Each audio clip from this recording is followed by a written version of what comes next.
Hello doctors. ये मेरे यानी डॉक्टर समीन मंसूरी के metaphorical meaning of mind rubrics का वीडियो नंबर 49 है। इस वीडियो के दोनों rubrics doctor Hering's guiding symptoms में दिए गए हैं और इन दोनों में सिर्फ एसिटिक एसिड दवाई कॉमन है। Delusions thinks has corrosion of an ulcer in stomach. Doctor Hering की बुक का ओरिजिनल सिम्टम है fancies he has an ulcer in his stomach. नई रेपर्टरीज ने एसिटिक एसिड को डॉक्टर केंट की रेपर्टरी के जिस रूब्रिक में ऐड किया है वो ये है, delusions thinks has corrosion of stomach. Delusions, imaginations, hallucinations, illusions, इन चारों टर्म्स के डिफरेंसेस को मैंने अपने हायोसाइमस के video delusions chasing and driving peacocks में एक्सप्लेन किया है। उसका लिंक डिस्क्रिप्शन में है तो आप उसे रेफर कर सकते हैं। थिंक इस शब्द का मतलब है सोच विचार करने के बाद किसी नतीजे पर पहुंचना। फैंसीज, फैंसी मतलब आपकी अपनी कल्पना से बनी सोच या कोई इमेज जो असलियत में सच नहीं है, लेकिन ये बात जानते हुए भी आपको वो काल्पनिक विचार सही लगता है। स्टमक, इस ऑर्गन को हिंदी में पेट या आमाशय कहते हैं। हमारे शरीर में स्टमक के दो फंक्शंस हैं। पहला, स्टमक में खाना आने पर इंसान की भूख मिटती है, वरना व्यक्ति खुद को हंग्री महसूस करता रहता है। फिर जो खाना हम खाते हैं उसे स्टमक स्टोर करता है और डाइजेस्ट करता है, तो ये स्टमक का स्टोरेज फंक्शन है। दूसरा, स्टमक खाने को डाइजेस्ट करने के बाद उसे इंटेस्टाइन्स में फर्दर ब्रेकडाउन के लिए भेजता है। अब खाने के न्यूट्रिएंट्स खून के जरिए दिमाग, लिवर और शरीर के बाकी ऑर्गन्स और सिस्टम्स को पहुंचाए जाते हैं, तो ये स्टमक का न्यूट्रिटिव फंक्शन है, क्योंकि स्टमक में मौजूद खाने से मिलने वाला नरिशमेंट हमारी हेल्थ और वेलबींग के लिए जरूरी है। आपने अक्सर ये सुना होगा कि पेट भरकर खाना, पेट पूजा करना या पापी पेट का सवाल है। इन फ्रेजेस का मेटाफोरिकल मीनिंग यही है कि स्टमक को इंसान के खाने पीने से जोड़ा गया है, क्योंकि स्टमक को भरने के लिए और नरिशमेंट प्राप्त करने के लिए हमें खाना यानी फूड की जरूरत पड़ती है। फूड एक बेसिक नीड है जिसके बिना सरवाइव करना लगभग नामुमकिन है। इसलिए स्टमक का मेटाफोरिकल मीनिंग है कोई ऐसा व्यक्ति जो दूसरों की बेसिक नीड्स फुलफिल करता है या फिर उन्हें नरिश करता है। पेशेंट या तो खुद दूसरों की बेसिक जरूरतों को पूरा करता है या फिर वो किसी व्यक्ति से अपनी बेसिक नीड्स को पूरा करने की उम्मीद रखता है। अल्सर, इस टर्म का मेडिकल मीनिंग है स्किन, म्यूकस मेम्ब्रेन या किसी ऑर्गन की लाइनिंग यानी कंटिन्यूटी में एक लोकलाइज्ड ब्रेक या दरार से बनने वाला जख्म, जिसके कारण सरफेस सेल्स इन्फ्लेम्ड यानी सूज जाते हैं और मर जाते हैं। सिंपली कहें तो अल्सर एक लोकलाइज्ड घाव होता है जो स्किन या ऑर्गन डैमेज कन्वे करता है। कोरोजन, इस शब्द का मतलब है किसी चीज का पानी, हवा या एसिड द्वारा होने वाले केमिकल रिएक्शन के कारण धीरे धीरे खराब होना। तो कोरोजन ऑफ एन अल्सर का मतलब है किसी इंजरी या डिजीज के कारण स्टमक की प्रोटेक्टिव लाइनिंग में जख्म हो गया है, और इसके दो नुकसान हैं। पहला, खाना स्टमक में स्टोर नहीं हो पाएगा, यानी ये सिचुएशन भूखे रहने जैसी है क्योंकि स्टमक खाली है। दूसरा, खाना स्टमक में डाइजेस्ट नहीं हो पाएगा और इवेंचुअली शरीर को न्यूट्रिशन यानी पोषण नहीं मिलेगा। मतलब अल्सर हो जाने के कारण स्टमक स्टोरेज और नरिशमेंट प्रोवाइड करने वाले अपने दोनों काम ठीक से नहीं कर पा रहा है। तो इस रूब्रिक को लिटरली समझें तो एसिटिक एसिड पेशेंट को यह गलतफहमी होती है कि उसके स्टमक में जख्म हो गया है और पेट में मौजूद एसिड के कारण अब ये ऑर्गन धीरे धीरे खराब होता जा रहा है। लेकिन इस रूब्रिक को मेटाफोरिकली समझें तो पेशेंट को ये लगता है कि या तो वो खुद अपनी प्रॉब्लम्स की वजह से दूसरों की बेसिक नीड्स को फुलफिल नहीं कर पा रहा है, या फिर जिससे वो अपनी नीड्स पूरी करने की उम्मीद कर रहा है, वो व्यक्ति पेशेंट की ज़रूरतें पूरी नहीं कर पा रहा है। याद रखिए कि अगर पेशेंट की एंडोस्कोपी या फिर किसी और इन्वेस्टिगेशन में स्टमक अल्सर की मौजूदगी कंफर्म हो जाए, तो फिर ये डिल्यूजन नहीं है, और ऐसे में ये रूब्रिक लिटरल सेंस में एप्लीकेबल नहीं होगा। Delirium with distention of abdomen and constipation. Doctor Hering's guiding symptoms में लिखा है delirium with distended belly and obstinate constipation. Delirium इस शब्द का मतलब है एक अनबैलेंस्ड स्टेट ऑफ माइंड जिसमें इंसान कुछ समय के लिए अपसेट हो जाता है। सिंपली कहें तो जैसे ट्रेन पटरी से डिरेल हो गई है। इस सडन, टेम्पररी और यूजुअली रिवर्सिबल मेंटल डिसइक्विलिब्रियम के दौरान पेशेंट के अलर्टनेस और थिंकिंग प्रोसेस पर असर पड़ता है। डिसोरिएंटेड होने के कारण पेशेंट के सेंस ऑफ अवेयरनेस और कॉन्शियसनेस दोनों अफेक्ट हो जाते हैं।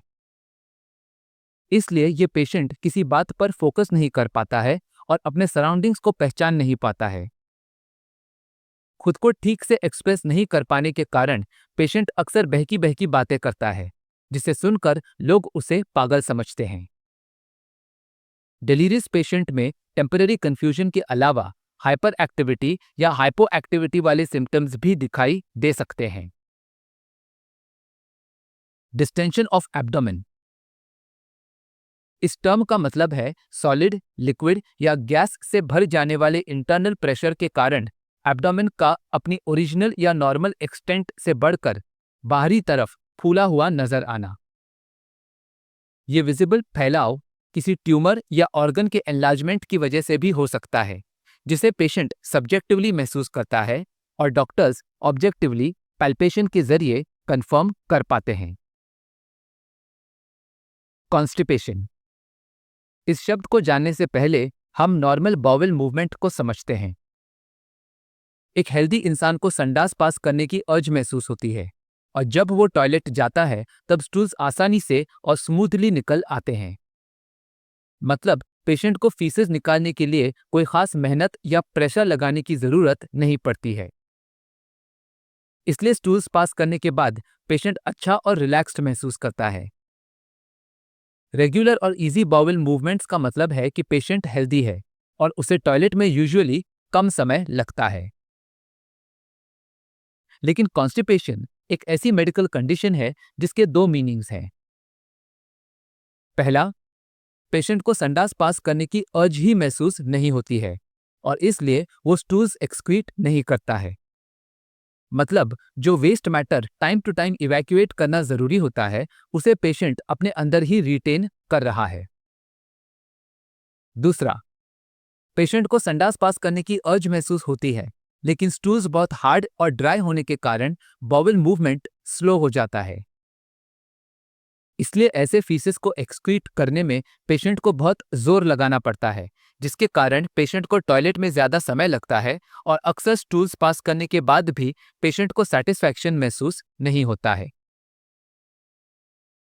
कॉन्स्टिपेशन के कॉन्टेक्स्ट में फीसेस शब्द को भी समझना जरूरी है। फीसेस मतलब संडास या शौच। ये एक गंदी और बदबूदार चीज होती है जिसे हम सब नापसंद करते हैं। हमारे शरीर में अगर संडास ज्यादा समय तक रहे तो ये हानिकारक होता है। इसलिए हम इस वेस्ट मैटर को रेगुलरली एक्सक्रीट कर देते हैं। इसी तरह अगर कोई चीज बेकार या बकवास होती है तो हम उसके लिए भी टट्टी शब्द का इस्तेमाल करते हैं। मेटाफोरिकली फीसेस शब्द गंदी गालियों, अपमान करने वाली बातों या घटिया बर्ताव के लिए भी यूज किया जाता है। तो इस rubric delirium with distention of abdomen and constipation का लिटरल मीनिंग ये है कि एसिडिक एसिड पेशेंट को कड़क संडास होते हैं जिन्हें पास करने में उसे दिक्कत आती है, और इस वेस्ट मैटर को एक्सक्रीट करने की जगह रिटेन करते रहने के कारण पेशेंट का एब्डोमेन फूला हुआ नजर आता है और ऐसे समय पर पेशेंट डिसओरिएंटेड होकर एबनॉर्मली बिहेव करने लगता है। इसलिए ये रूब्रिक इंटेस्टिनल ऑब्स्ट्रक्शन वाले पेशेंट के लिए कंसिडर किया जा सकता है। अब इस रूब्रिक को मेटाफोरिकली समझें तो दूसरों से नाराज होने पर एसिटिक एसिड पेशेंट उन्हें गालियां या अपमान करने वाली बातें बोलना चाहता है, लेकिन वो अपनी मर्जी से या फिर किसी मजबूरी के कारण अपने इस डिस्प्लेजर को दूसरों के सामने एक्सप्रेस नहीं करता है। पेशेंट फीसिस यानी गुस्से से भरी गालियों को अपने अंदर ही रोक लेता है, मतलब वो कॉन्स्टिपेशन वाली स्टेट महसूस करता है, जिसके कारण उसे अपना शरीर भरा और फैला हुआ नजर आने लगता है। ऐसी हालत में पेशेंट कुछ समय के लिए ठीक से न सोच पाने के कारण बहकी बहकी बातें करने लगता है। एग्जाम्पल 1। 35 साल का मेल पेशेंट अपनी बीवी के साथ आया और बोला, डॉक्टर, सिरदर्द के साथ नाक से पानी बहता रहता है। इस पेशेंट को साइनोसाइटिस की तकलीफ थी। फिर पेशेंट बोला, डॉक्टर, सिर दर्द के समय मुझे चिड़चिड़ापन महसूस होता है और मेरा मूड खराब हो जाता है। कभी कभी सर्दी बहुत तेज हो जाती है और मुझे इलाज के लिए वो लेना पड़ता है। अरे, वो संडे के दिन को क्या कहते हैं जब आदमी काम नहीं करता है? जब डॉक्टर ने कहा छुट्टी, तब पेशेंट बोला, हाँ वही छुट्टी लेना पड़ता है, जिसके कारण बॉस मेरी सैलरी में से पैसे काट लेता है। ऐसे में घर चलाना भी मेरे लिए मुश्किल हो गया है। मुझे यही लगता है कि अपनी हालत और नाकाबिलियत के कारण मैं अपने परिवार की ज़रूरतों को पूरा नहीं कर पा रहा हूँ। वरना आप ही बताइए ना डॉक्टर, अगर मैं काबिल होता तो क्या मेरी बीवी को पैसे कमाने के लिए नौकरानी का काम करना पड़ता? अगर मेरी कमाई से सबका पेट भरता तो मेरी पत्नी बच्चे और घर संभालती, ना कि बाई का काम करती। मुझे तो यही चिंता होती है कि अगर कल को मुझे कुछ हो गया तो फिर मेरे बच्चों का क्या होगा। इस पर पेशेंट की बीवी बोली, अगर आपको इतनी चिंता है तो फिर दूसरों की मुसीबत घर क्यों ले आते हो? डॉक्टर, किसी के घर में झगड़ा हो रहा है तो ये वहां सुलह कराने चले जाते हैं, जबकि वो लोग खुद कहते हैं कि हमारे मामलों में दखल मत दो और अपने काम से काम रखो। पड़ोसी के बच्चे को फीस न भरने पर ट्यूशन टीचर ने घर वापस भेज दिया, तो इन्होंने कहा, कोई बात नहीं, तू हमारे घर आकर हमारे बच्चों के साथ पढ़ाई कर लेना। अब वो लड़का हमारे घर आता है तो हमारे यहाँ ही खाता है, क्योंकि उसके माँ बाप को भी लगता है कि इन्होंने इसकी पढ़ाई का ठेका ले रखा है तो इसका खाना पीना भी हम लोग संभाल लेंगे। लेकिन हमारे खर्चों पर असर पड़ रहा है, उसका क्या? अगर ये बात इन्हें समझ आती है तो फिर सारे जहां का टेंशन क्यों लेते हैं? इस पर पेशेंट बोला, तो क्या करूं, उस लड़के को अनपढ़ रहने दूं? मैं पड़ोसी के बच्चों को भी अपने बच्चों जितना ही प्यार करता हूं और इसलिए मुझे उस लड़के की भी फिक्र रहती है, वरना उसका वो बर्बाद हो जाएगा। अरे, वो आगे के समय को क्या कहते हैं?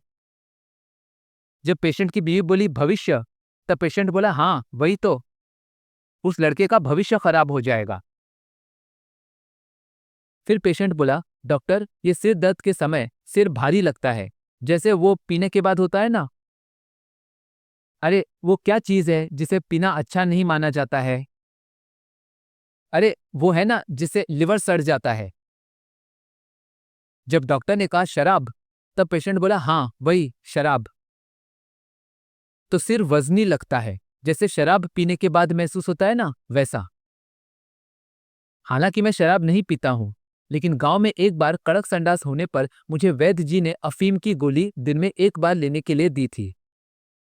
जब दवा से फर्क नहीं पड़ा तब मैंने खुद से 2 गोलियां ले ली, जिसके कारण मेरी तबीयत बिगड़ गई और मुझे हॉस्पिटल में भर्ती करवाना पड़ा। अब संडास तो ठीक से हो रहा है, लेकिन उस समय से मुझे सिर दर्द की तकलीफ शुरू हो गई। तो इस केस में पेशेंट ने बताया कि उसे सिरदर्द के समय चिड़चिड़ापन महसूस होता है। इसलिए ये रूब्रिक है, इरिटेबिलिटी ड्यूरिंग हेडेक। बात करते समय पेशेंट को छुट्टी, भविष्य और शराब, ये तीनों वर्ड्स याद नहीं आ रहे थे और इसलिए वो इन शब्दों को ढूंढने की कोशिश में क्लूज दे रहा था। तो ये रूब्रिक है, forgetful while speaking of words. Patient को लगता है कि उसकी इनकॉम्पिटेंस के कारण वो अपने परिवार का पालन पोषण ठीक से नहीं कर पा रहा है। पेशेंट ने कहा कि अगर वो काबिल होता तो उसकी फैमिली को प्रॉब्लम्स फेस नहीं करनी पड़ती, यानी वो सोच विचार करने के बाद इस नतीजे पर पहुंचा है। मेटाफोरिकली समझे तो पेशेंट खुद को स्टमक समझ रहा है, जिसका काम है फैमिली की बेसिक नीड्स फुलफिल करना, लेकिन अपनी बीमारी और इनएफिशिएंसी जैसे घाव या अल्सर से होने वाले कोरोजन यानी डैमेज के कारण पेशेंट अपने परिवार को ठीक से नरिश और सपोर्ट नहीं कर पा रहा है। इसलिए ये रूब्रिक है, delusions thinks has corrosion of an ulcer in stomach. लोगों के मना करने के बावजूद पेशेंट दूसरों के मामलों में दखल देता है। इतना ही नहीं, पेशेंट ने पड़ोसी के लड़के की पढ़ाई और यहां तक कि उसके खाने पीने का बोझ भी खुद पर ले रखा है, जिसके कारण पेशेंट को फाइनेंशियल प्रॉब्लम्स फेस करनी पड़ रही है। इसलिए ये रूब्रिक है, बोरोज ट्रबल। बीवी के नाराज होने पर पेशेंट ने कहा कि वो अपने और दूसरों के बच्चों को एक जैसा प्यार करने के कारण दोनों की चिंता करता है। इसलिए ये रूब्रिक है, एंजाइटी अबाउट हिज चिल्ड्रन। सिरदर्द के समय पेशेंट को सिर में भारीपन लगता है, मानो उसने शराब पी रखी हो, जबकि रियल लाइफ में पेशेंट शराब नहीं पीता है। इसलिए ये रूब्रिक है, delusions he is drunk with a heavy head. वैद्य जी ने पेशेंट को अफीम की एक गोली लेने को कहा था, लेकिन कड़क संडास में आराम न मिलने पर पेशेंट ने खुद से 2 गोलियां ली, यानी अफीम का जरूरत से ज्यादा डोज ले लिया था, जिसके कारण उसे सिरदर्द शुरू हो गया। इसलिए ये रूब्रिक है, head pen from abuse of opium. Example 2। 40 साल की महिला आई और बोली, डॉक्टर संडास की तकलीफ है। कभी पेट साफ होता है तो कभी 3-4 दिनों तक पॉटी नहीं आती है और पेट दर्द बना रहता है। इस महिला को इरिटेबल बाउल सिंड्रोम की तकलीफ थी। फिर ये लेडी बोली, कड़क संडास के कारण पेट एकदम से फूल जाता है और उस वक्त लोग कहते हैं कि मैं बहकी बहकी बातें करती हूं। इस पर पेशेंट का पति बोला, डॉक्टर 6 महीने पहले इसी तकलीफ के लिए पेशेंट को हॉस्पिटल में भर्ती किया गया था।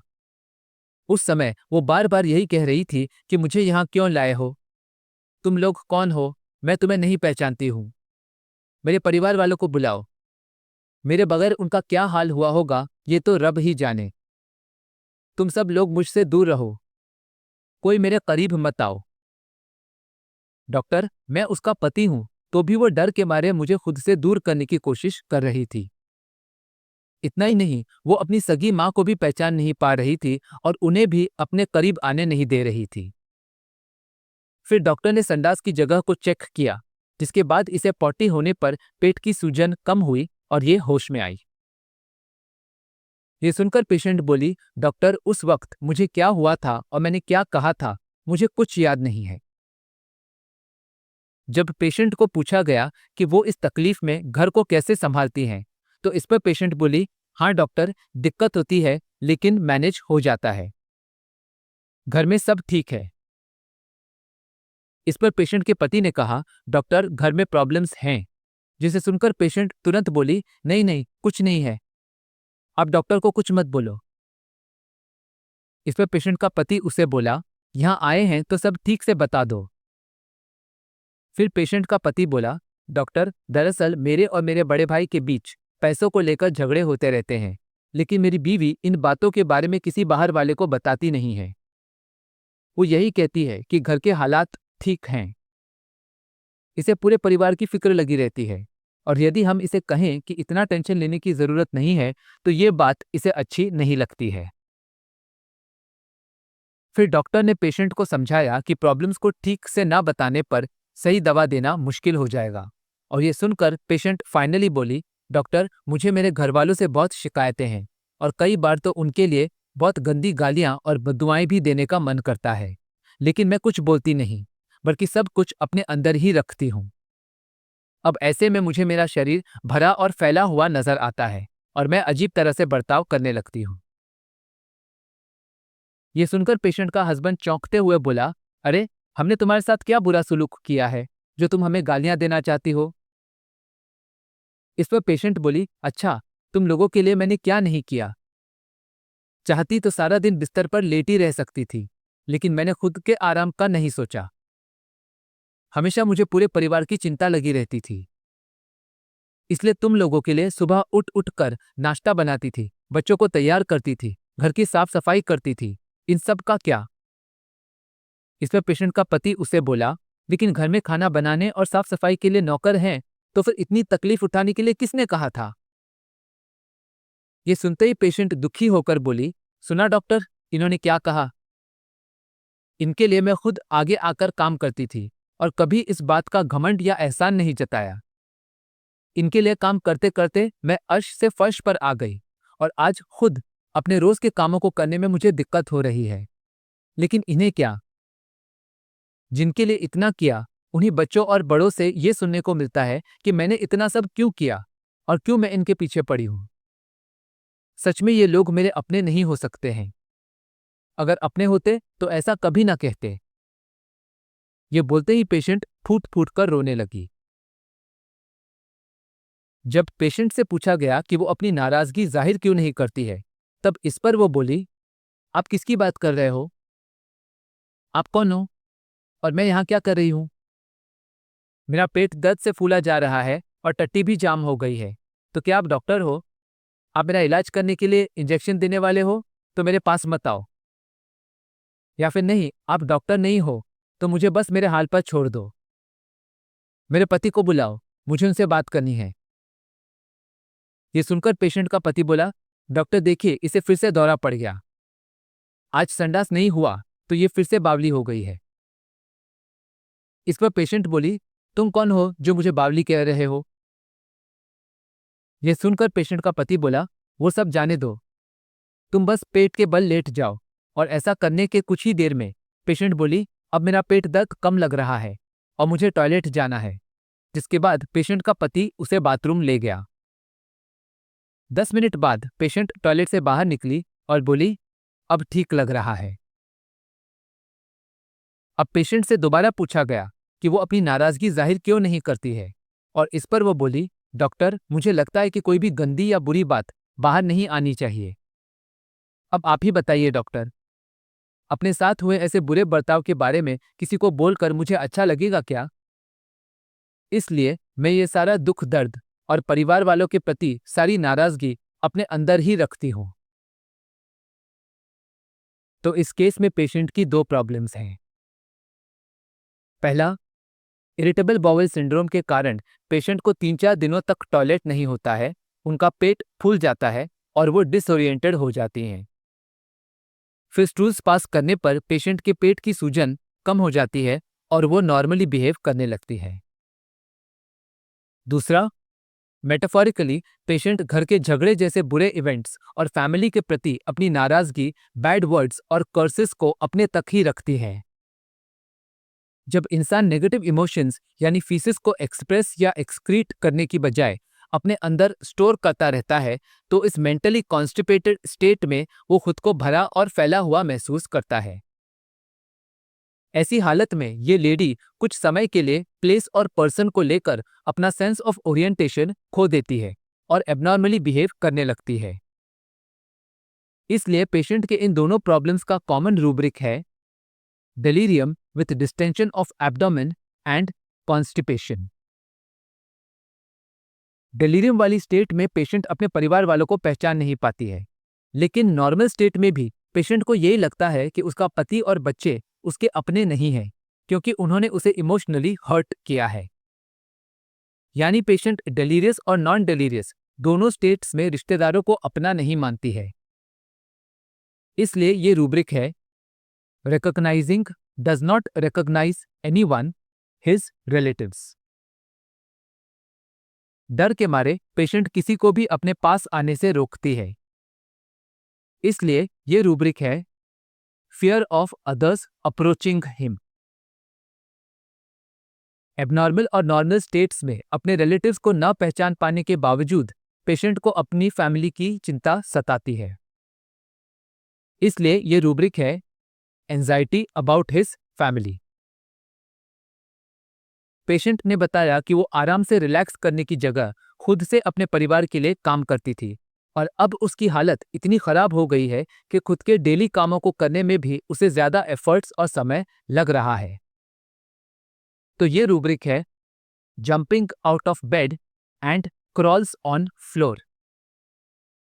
यहाँ jumping out of the bed का मेटाफोरिकल मीनिंग है आलस छोड़कर किसी काम की अर्जेंसी को समझकर एंथुजियास्टिकली या एनर्जेटिकली एक्शन लेना, जबकि क्रॉल्स ऑन फ्लोर का मतलब है एक कीड़े की तरह रेंगते हुए यानी बहुत स्लो स्पीड में काम करना।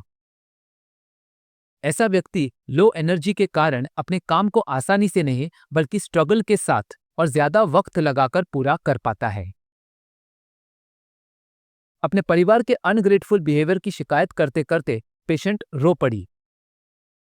इसलिए ये रूब्रिक है वीपिंग टीयरफुल मूड प्लेंटिव।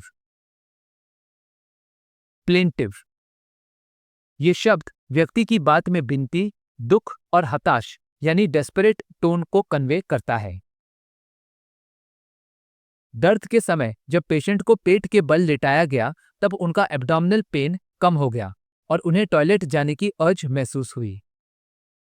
इसलिए ये रूब्रिक है abdomen pain colic lying on abdomen अमिलियोरेट्स।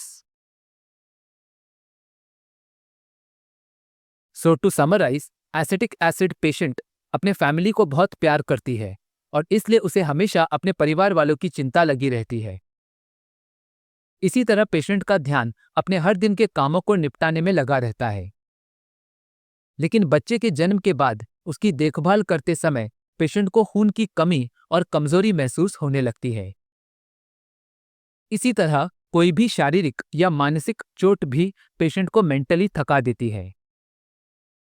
Mental faculties affect हो जाने के कारण पेशेंट अपनी प्रॉब्लम का कोई सलूशन ढूंढ नहीं पाती है, दिन भर हुए इंसिडेंट्स को रिकलेक्ट नहीं कर पाती है और काम करते समय गलतियां करती है। ऐसे में पेशेंट डर जाती है कि कहीं कुछ हो ना जाए।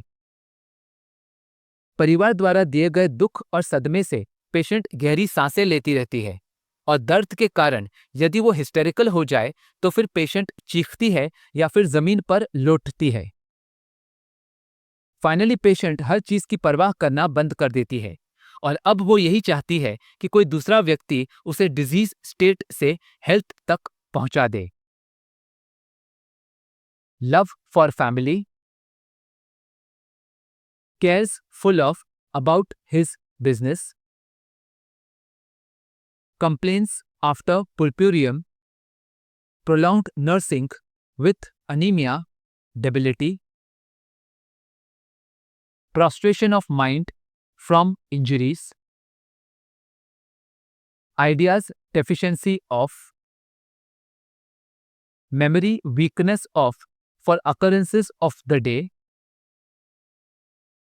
mistakes making in work, fear something will happen, sighing with grief, howling with pain, rolling on the floor, indifference to everything, and carried desires to be। तो मुझे उम्मीद है कि इस एक्सप्लेनेशन के जरिए आपको एसिटिक एसिड दवाई समझ आई होगी। Thank you for watching.